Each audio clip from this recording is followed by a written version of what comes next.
E aí, mestre Sensei? Como é que você está? É um prazer estar aqui, gente. Beleza? Vamos falar muito de dublagem.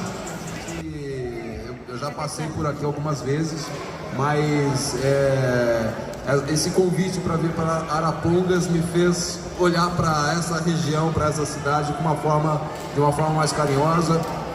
Aquela coisa de você ver onde fica no mapa, você vê como que é a cultura, a vida, enfim. É um prazer estar aqui, gente. A coisa mais famosa que a gente fala quando vem alguém de fora é que as ruas têm nome de passarinho. Já te falaram ou não? Sim, Fui apresentado hoje de manhã pra mim. É a nossa marca registrada, que as ruas têm o nome de passarinho. Como quebra-gelo, qual que é o maior bordão que o público pede pra você fazer? Gente, é muito engraçado isso, porque o pessoal pede pra gente imitar os personagens que a gente dubla.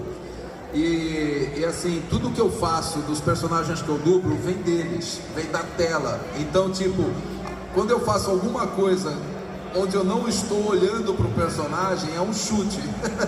É uma tentativa de aproximação, entendeu? Mas tem umas frases que são icônicas, né? Pra quem curte o Shanks de One Piece, ele gosta quando ele para a guerra. Quem quiser entrar nessa guerra, que venha, nós seremos seus adversários. Lembram disso? O Iruka Sensei, eu vejo que tem muita gente aqui fazendo cosplay de Naruto, né? E o Iruka gosta de falar: Naruto, seu idiota, não vai comer ramen hoje. Ô louco! Aplausos!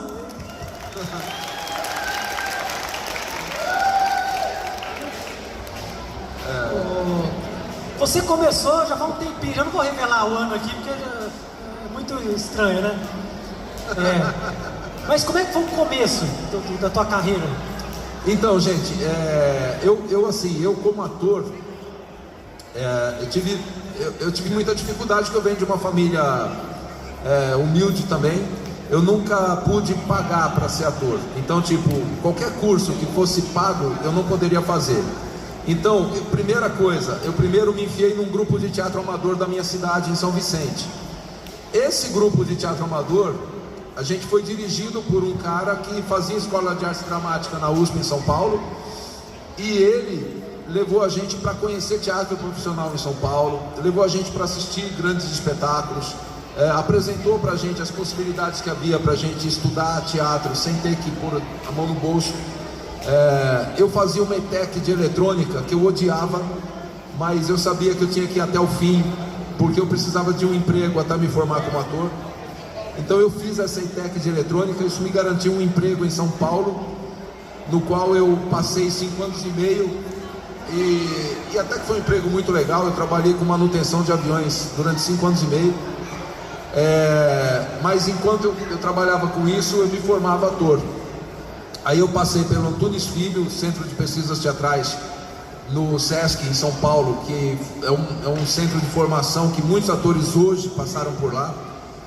Essa passagem me ajudou a criar estofo, a criar repertório para fazer o exame da Escola de Arte Dramática, que era dificílimo de entrar. Naquela época era aproximadamente 1000 candidatos para 20 vagas. E com a bagagem que eu tive, com a ajuda dos meus amigos, eu consegui passar. Ter feito a Escola de Arte Dramática é uma referência, lá em São Paulo pelo menos. Você acaba sendo chamado para fazer algumas coisas porque fez Escola de Arte Dramática. Então, na dublagem, a Alamo, que é um estúdio de dublagem maior daquela época, abriu as portas para quem fosse da Escola de Arte Dramática fazer estágio de dublagem na Alamo. Eu olhei essa possibilidade como mais um ganha-pão, porque depois que eu saí da Varig, eu ainda não havia me formado. Eu fui trabalhar como escultor e artista plástico, fazendo esculturas e adereços na escola de samba, na escola Vai Vai, lá de São Paulo. Eu fui trabalhar com restauração de cenário, eu fui trabalhar, enfim, tudo era uma possibilidade de ganhar pão.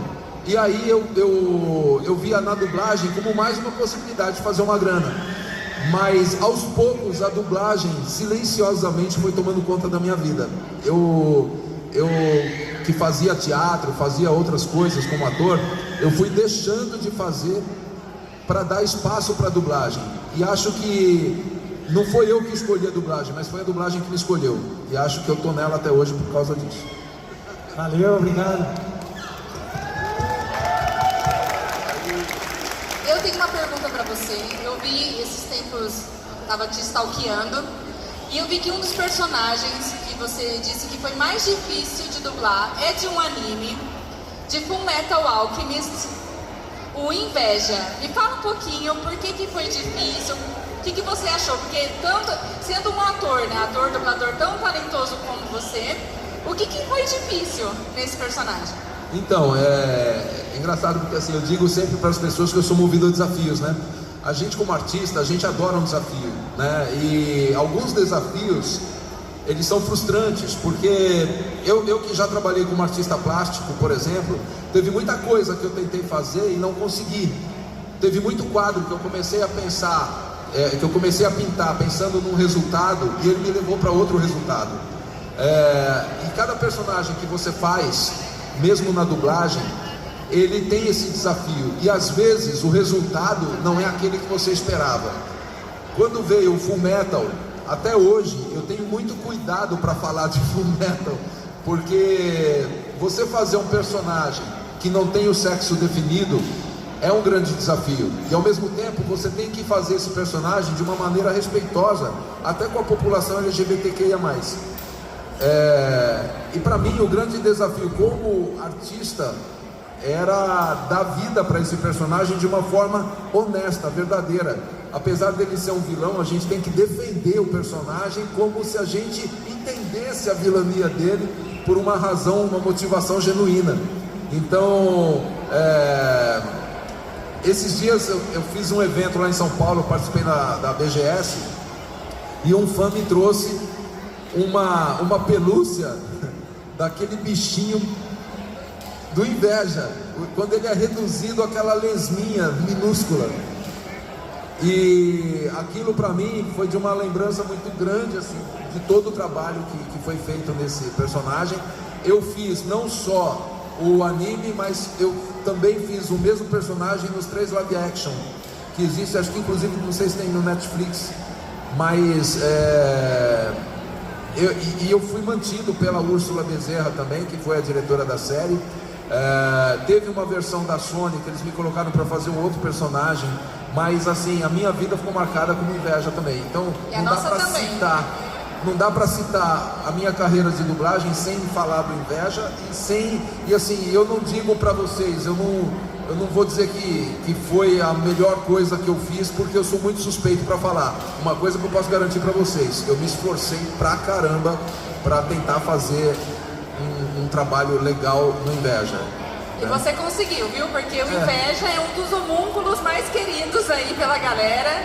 Então, parabéns pela performance aí na dublagem. É isso. Cara, é assim, mais uma vez, eu gosto de fazer olhando pro personagem, mas fazendo uma tentativa de aproximação, é assim... eu não sei se eu consigo me misturar com vocês, réis humanos, sabe? É isso aí. Dá uma desdenhada, né? Tá vendo o personagem aqui, né?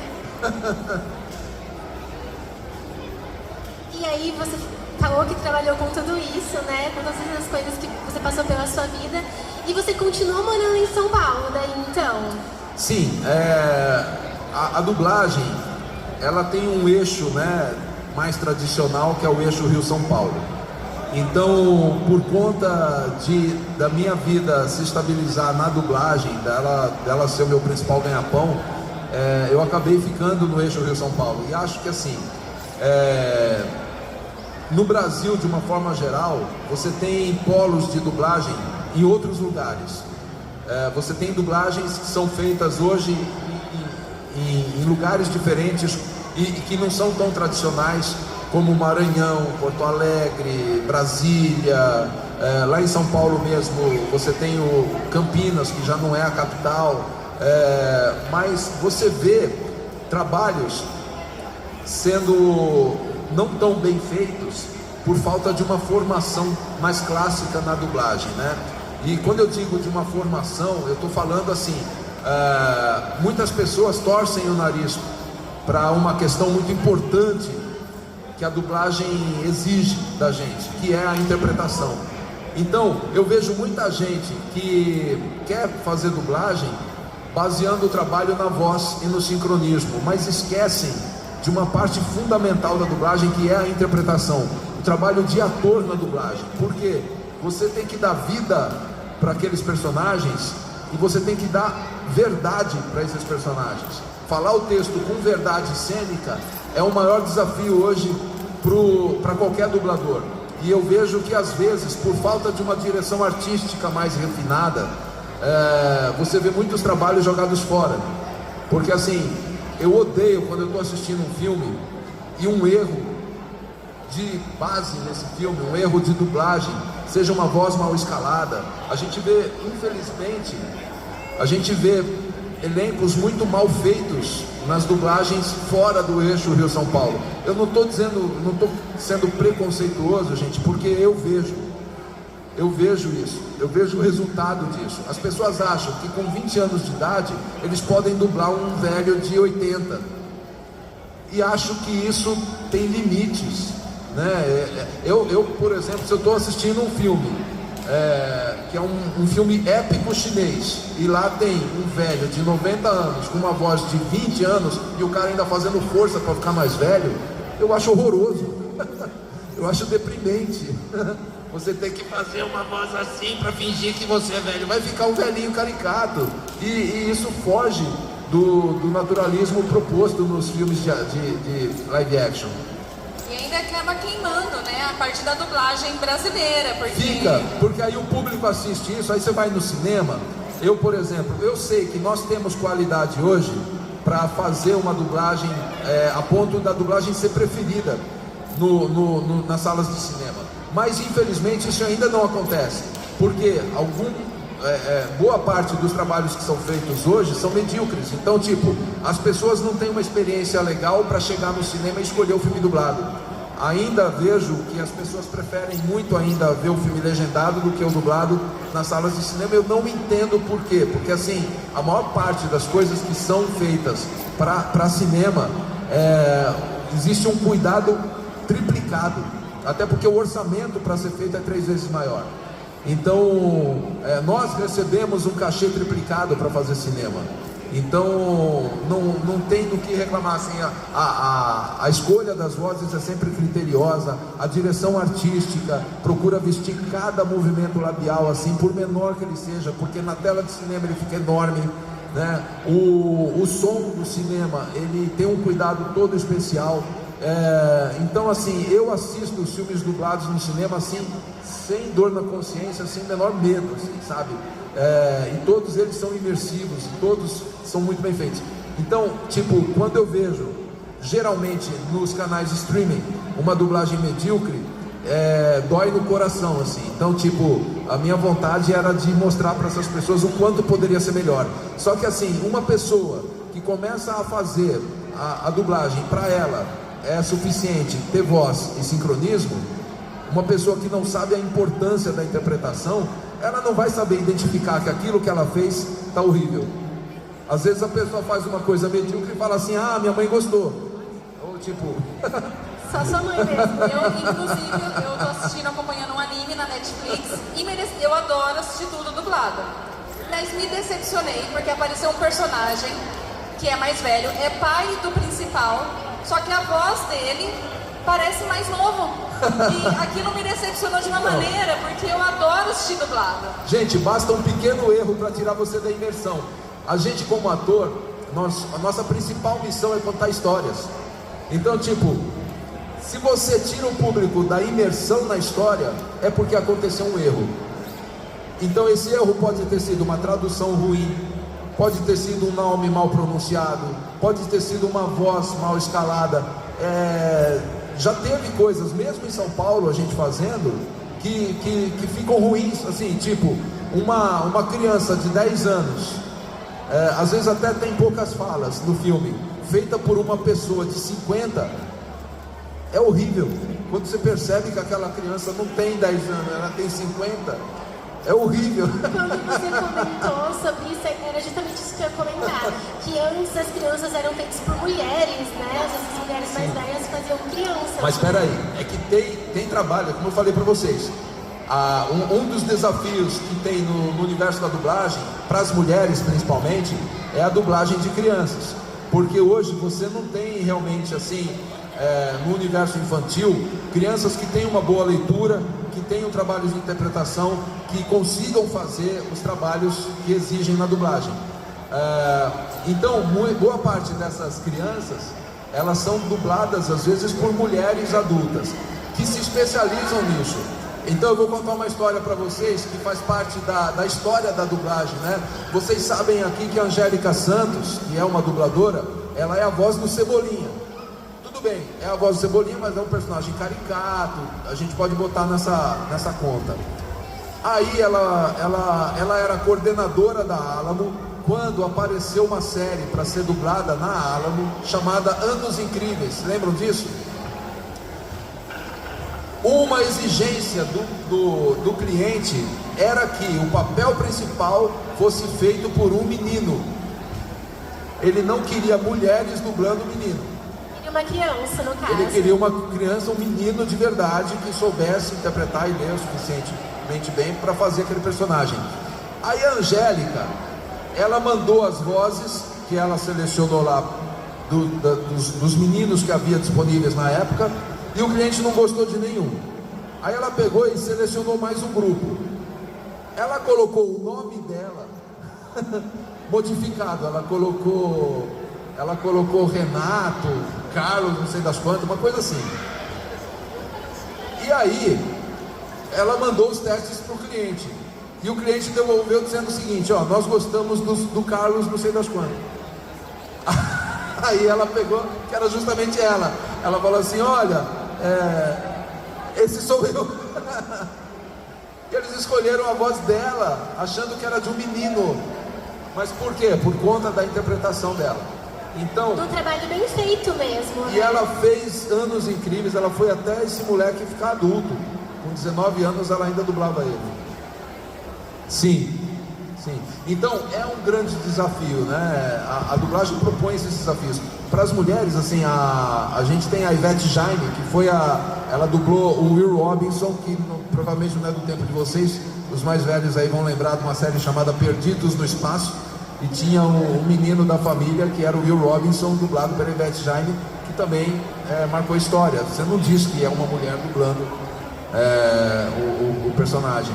Mas por quê? Porque são bem feitos. Não é uma coisa jogada ali, né? Tem uma especialização toda por trás. Não precisa ir muito longe.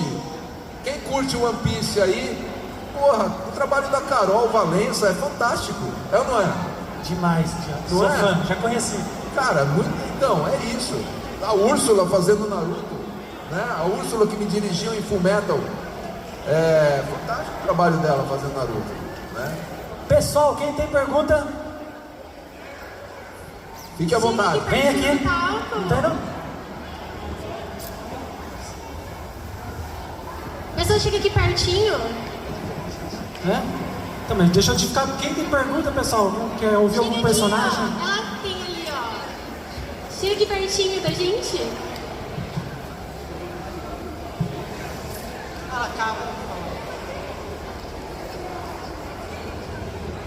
Nome, cidade, CPF para eu fazer uma compra no Shopee. Meu nome é Karen, eu sou aqui de Arapongas mesmo. E assim, ouvindo você falando sobre um pouco a sua trajetória, é que eu também sou atriz. Eu comecei num grupo tanto quanto amadora aqui em Arapongas, tô fazendo parte da ONG, de uma ONG aqui que dá aula de teatro. E eu pretendo seguir nessa carreira. Então eu queria saber que conselho você dá para os jovens artistas do Brasil que pretendem seguir como atuação, dublagem ou artes visuais, assim. Legal. Gente, ó, muito legal a pergunta dela. Aliás, você tá linda, pelo amor de Deus. Que personagem é esse? Jack Risonho? Que da hora. Então, ela pergunta que conselho eu daria para os artistas que estão iniciando a carreira, né? eu vejo assim, ó. Você tem que acreditar no seu caminho. Eu acho que às vezes eu esqueço o quanto eu acreditei no meu, porque assim, não tinha como dar certo, e rolou.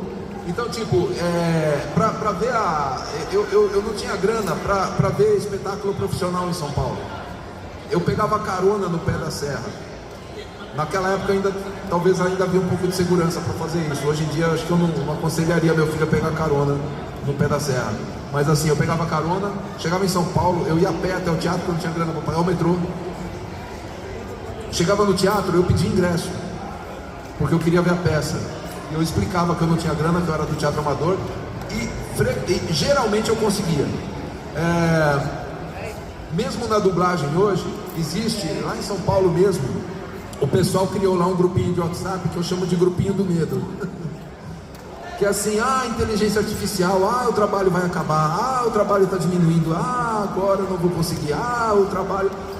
E eu não sei se é ironia do destino, mas assim, fazendo The Chosen, onde eu dublo, eu faço a voz do personagem mais importante da história da humanidade, Jesus. Já dá uma palhinha já. Então, nada mais, nada menos que o ele principal da série. tem uma cena, é legal, você vê que a sua pergunta me suscita várias coisas. Mas assim, porque eu estou falando da vida do artista. E onde ele fala assim, pro público, né?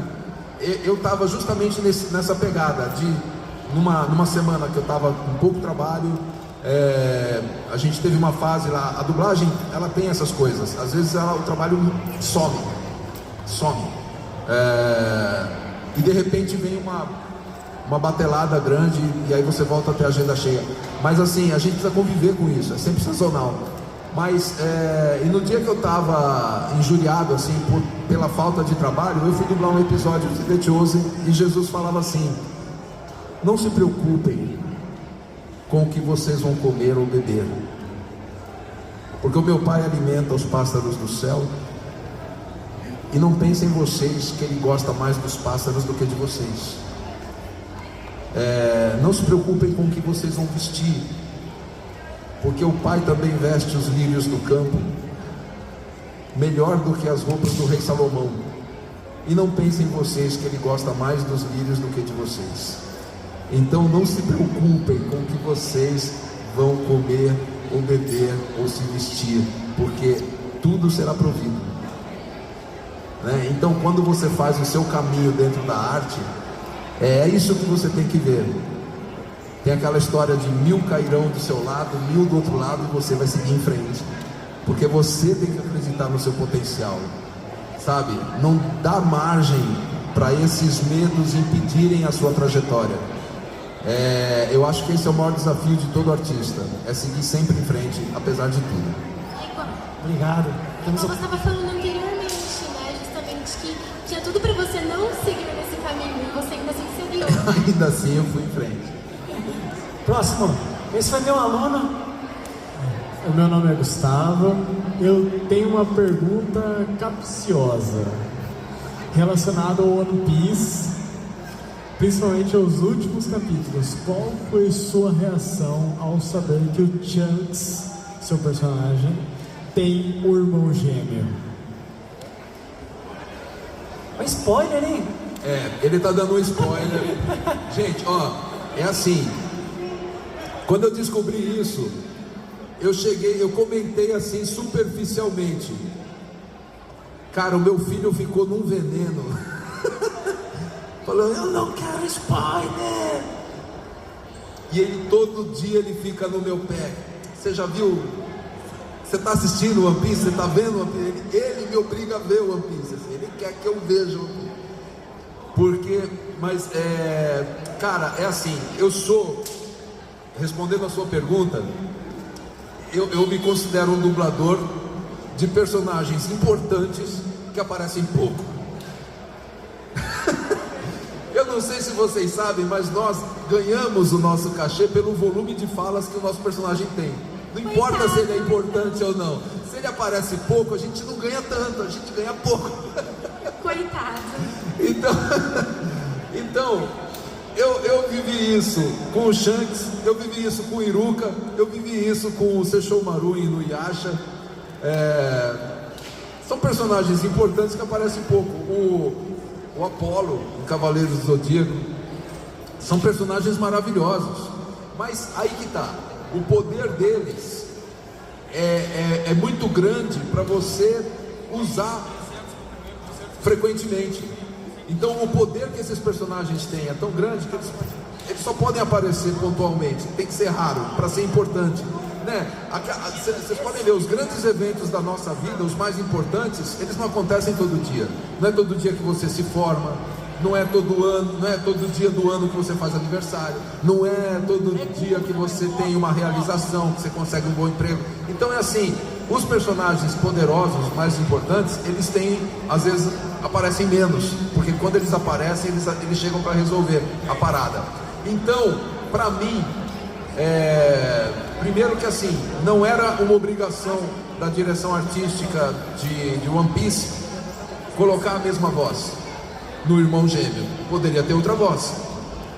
Inclusive, eu acho que no original talvez são vozes diferentes. Então. Mas o Glauco, que é o diretor de One Piece, ele confiou na minha versatilidade como ator para me escalar no irmão gêmeo do Senki. Eu achei maravilhoso, porque para mim vai ser um desafio muito legal, e pelo fato dele ser um personagem poderoso, mas não tão poderoso como Shanks, ele vai me dar a possibilidade de aparecer um pouquinho mais, de falar um pouquinho mais, e acho que isso a gente vai ver mais pra frente. Não vejo a hora disso chegar. Mas, ironicamente falando, para quem gosta do universo One Piece, quando chega essa parte, significa que a história já está correndo pro final. Essa é a parte chata.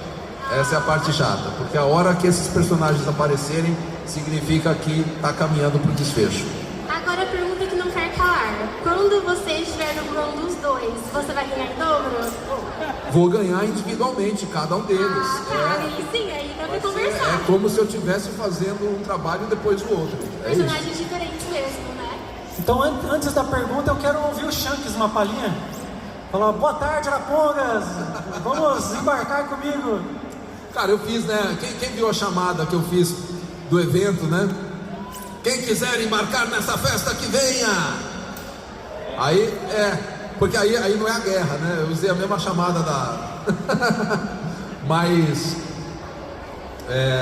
cara, quando o Shanks aparece, né? Que ele põe o respeito, assim, e todo mundo para, né? Quando ele faz o funeral do Barba Branca, cara, eu acho aquilo de uma nobreza, né? Quando ele perde o braço, que ele fala pro... Só spoiler hoje, hein? Não, mas esse é o começo da história, né? Ele chega e fala assim: não liga, é só um braço. Não precisa de um braço. É fantástico, né, cara? Eu acho que assim, é incrível. Logo de cara, quando o Shanks aparece, a gente vê que ele é um personagem carismático, legal. Vocês veem que ele limpa o chão, o cara quebra a garrafa, ele vai lá, ele limpa, ele pega, ele tá de boa. Ele tá de boa, até o cara mexer com os amigos dele. É o Luffy, o ídolo do Luffy, ganhou o chapéu. Nome? Esther, Pergunta. de toda a sua carreira de dublador, qual foi o personagem que mais foi difícil de dublar? Então,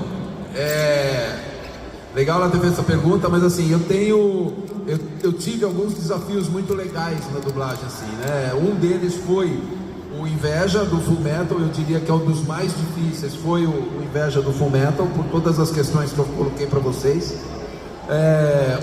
O Doctor Who, 11º Doutor, o Matt Smith, foi desafiante para mim, conseguir fazer a agilidade com que ele falava aquele texto, a verdade que ele dava, cenicamente falando, e assim, para mim, eu fiquei muito envaidecido quando eu recebi uma mensagem de um fã dizendo o seguinte: você conseguiu manter o estilo inglês do Matt Smith falando em português. Isso para mim é uma coisa que eu não tinha falado para ninguém, mas era uma tentativa, sempre foi um foco meu, de manter aquela energia inglesa do Doctor Who, né? Então,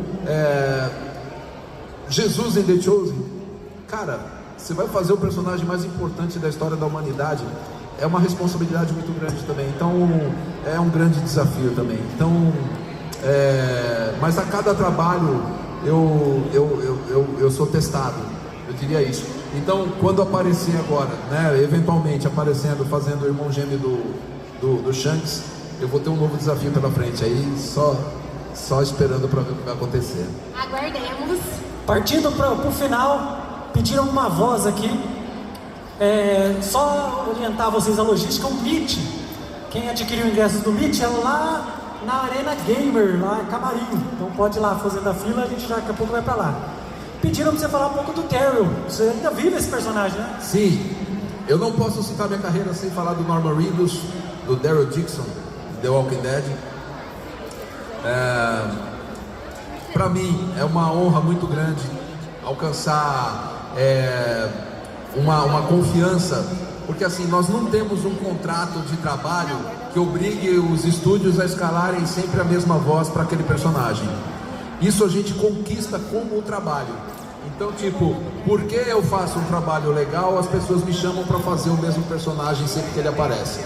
E isso para um dublador é um troféu, é uma conquista, é uma coisa que assim a gente pena para conseguir.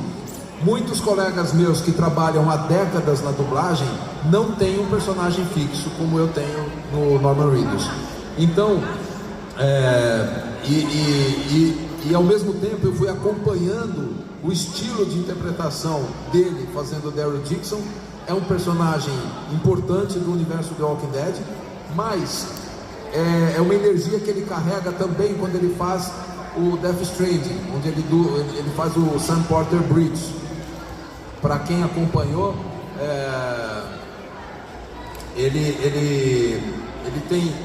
ele tem uma voz mais para baixo, que hoje eu consigo rebaixar minha voz. Antigamente eu era chamado para fazer personagens leves, tanto é que o Full Metal eu fui chamado porque eu tinha essa possibilidade de ter uma voz leve e ao mesmo tempo dar a interpretação com uma certa firmeza nos momentos que ele era mais agressivo. E quando eu fiz, para vocês terem uma ideia, eu fiz o Pippin, Senhor dos Anéis, eu trabalhava com um tom de voz bem mais leve. O Pippin era um hobbit que ele estava sempre faminto, né? Ele estava sempre com vontade de comer. Então eu trabalhava a voz um pouco mais nessa faixa. É tipo, lá vai ter comida, vai ter almoço, vai ter café da manhã, vai ter depois um lanche entre o almoço e o café da manhã. Sabe assim? Porque ele estava sempre com fome. E quando eu faço o Daryl, eu já jogo a voz um pouco mais para baixo. É um pouco mais estiloso, um pouco mais marrento, um pouco mais... Ele está sempre falando, ele fala pouco o suficiente para resolver a situação, é isso aí. Aplausos, pessoal!